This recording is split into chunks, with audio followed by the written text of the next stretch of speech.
Tema trimestral. Exhortaciones pastorales para la Iglesia. Estudio bíblico 14. Defensores de la verdad. Introducción. Uno de los problemas que enfrentó y combatió la Iglesia primitiva fue la infiltración de falsas doctrinas, como el antinomianismo, de griego anti, que significa oposición, y nomos, que significa ley. Consistía en que quienes desearan recibir el perdón de Dios en abundancia, debían pecar mucho. En Efesios y Colosenses se combatió el gnosticismo, del griego, gnosis, que significa conocimiento.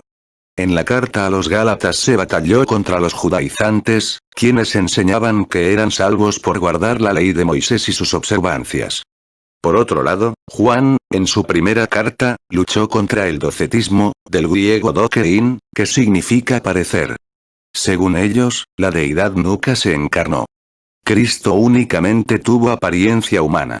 Timoteo en Éfeso le hizo frente a los que, interpretando mal el Antiguo Testamento y considerándose expertos en la ley de Moisés, enseñaban la importancia de las genealogías y de las fábulas, insistiendo en su vigencia para el cristianismo.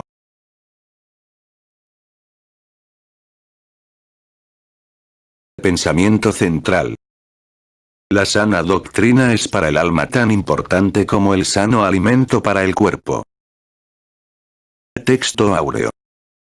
Mas si aún nosotros, o un ángel del cielo, os anunciare otro evangelio diferente del que os hemos anunciado, sea anatema.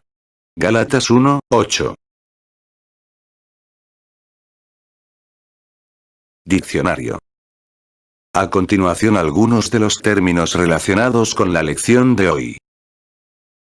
Apóstol, del griego, apóstolos, enviado, pero, enviado con un propósito, con una misión. Fábulas, es una relación falsa, de pura invención, destituida de todo fundamento. Genealogías, no se sabe a ciencia cierta en qué consisten estas genealogías. Algunos comentaristas piensan que se refiere a los descendientes de los patriarcas, reyes y profetas judíos. Otros, a las enseñanzas de los gnósticos respecto a las emanaciones que, según ellos, había entre la deidad y la creación. Doctores de la ley, del griego, nomodidáskaloi. Nomos, ley, y didáscalos, maestro. Legítimamente, la idea es, de acuerdo al espíritu en que la ley fue dada.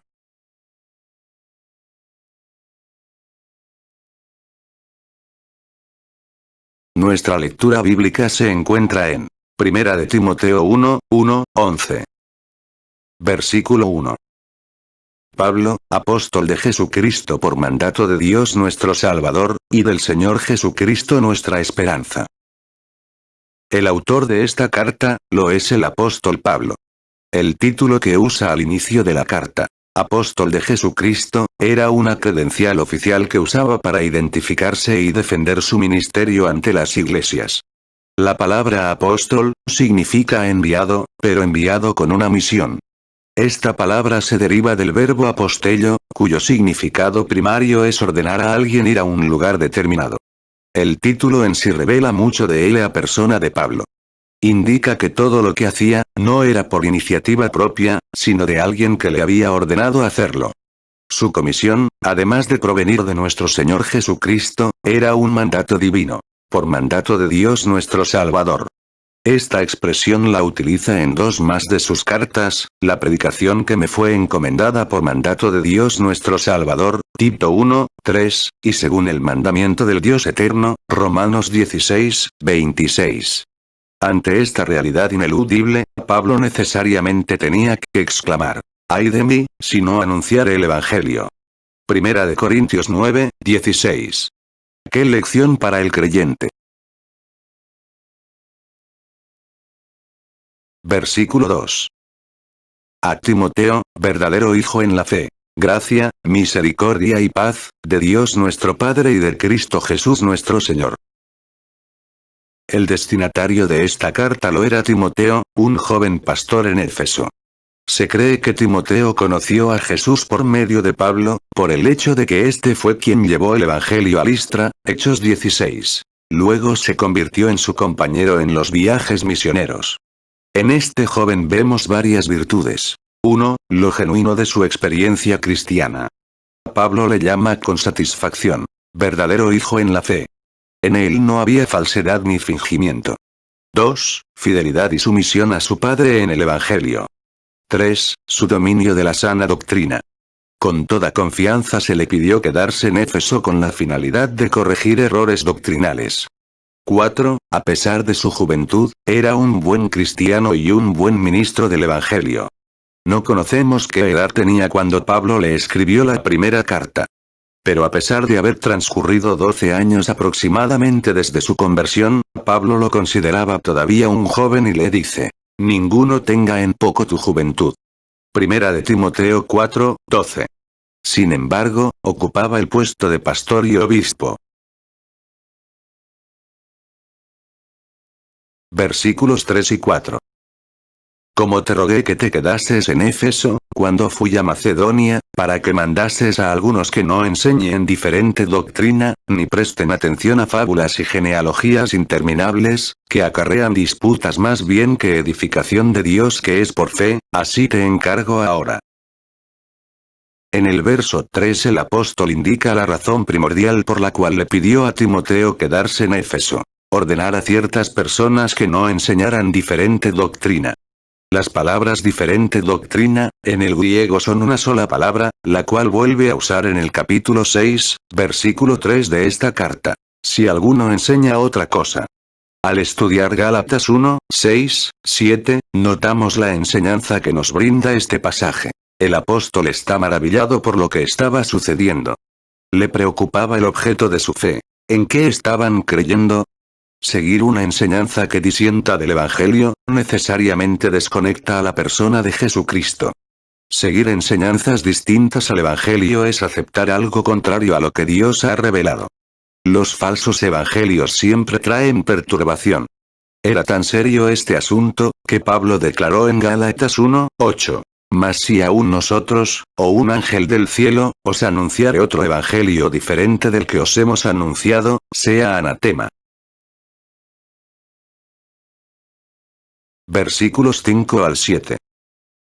Pues el propósito de este mandamiento es el amor nacido de corazón limpio, y de buena conciencia, y de fe no fingida, de las cuales cosas desviándose algunos, se aportaron a vana palabrería, queriendo ser doctores de la ley, sin entender ni lo que hablan ni lo que afirman. El Nuevo Testamento habla de falsos maestros, falsos apóstoles, obreros fraudulentos, falsos hermanos y falsos profetas. Segunda de Corintios 11, 13, Gálatas 2, 4. Segunda de Pedro 2, 1. El verso 5 establece la diferencia entre el Evangelio de Cristo y las falsas doctrinas. Se afirma que el verdadero Evangelio limpia el corazón para que de él brote amor, una conciencia limpia y fe sin fingimiento. Cuando no hay sana doctrina en las iglesias, prevalece el vacío espiritual. Las falsas doctrinas distorsionan el mensaje de la Biblia, que proclama a un Dios justo que se aira contra la maldad, que anuncia la condición pecaminosa del hombre, quien tendrá que comparecer ante Dios, y que la salvación se encuentra en la cruz de Cristo. Versículo 8. Pero sabemos que la ley es buena, si uno la usa legítimamente. Este no es el único pasaje donde Pablo habla de la ley diciendo que es buena. En Romanos 7, 12 leemos: de manera que la ley a la verdad es santa, y el mandamiento es santo, justo y bueno. Pero la ley mal interpretada puede convertirse en un tropiezo. Por ejemplo, la Biblia es la palabra de Dios, inspirada por el Espíritu Santo, infalible y digna de toda confianza. Desgraciadamente, se le da varios usos. Muchos la utilizan para excusar su pecado, como quienes defienden tener dos mujeres, usando como defensa el caso de Abraham y Jacob. Otros, para excusar sus actos violentos, citan a David que eliminaba a sus enemigos. Algunos más, para defender su carácter iracundo, usan como base el texto: airaos, pero no pequéis. Efesios 4, 26. Versículos 9 al 11. Conociendo esto, que la ley no fue dada para el justo, sino para los transgresores y desobedientes, para los impíos y pecadores, para los irreverentes y profanos, para los parricidas y matricidas, para los homicidas, para los fornicarios, para los sodomitas, para los secuestradores, para los mentirosos y perjuros, y para cuanto se oponga a la sana doctrina, según el glorioso evangelio del Dios bendito, que a mí me ha sido encomendado. La finalidad de la ley era señalar la pecaminosidad del ser humano y hacerle comprender al pueblo el carácter de Dios. Mientras el hombre vive de acuerdo al carácter de Dios, la ley no le dice nada, esto es, no tiene ninguna demanda sobre él. En Romanos 13, 3 al 5 se muestra una serie de verdades que tienen que ver con la ley y la conducta. La ley no está para infundir temor, sino confianza y seguridad. Quien vive sujeto a las leyes no solo no es acusado por ellas, sino alabado. La persona madura obedece las leyes por causa de sus convicciones. Ahora, obsérvese el final del verso 11, luego de Pablo mencionar 14 tipos de personas que hacen el mal, añade, y para cuanto se oponga a la sana doctrina. La sana doctrina, el Evangelio, es la piedra de toque para el buen vivir.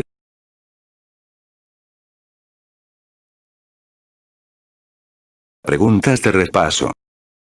¿Qué título usaba Pablo, como credencial de identificación, para defender el ministerio? ¿Qué significa la palabra gnosticismo? ¿A quién puso Pablo como pastor de la iglesia de Éfeso? ¿Cuál fue la razón principal por la que Pablo le pidió a Timoteo que se quedara en Éfeso? En Gálatas 1, 6, 7 hay 4 enseñanzas, ¿cuál es la cuarta?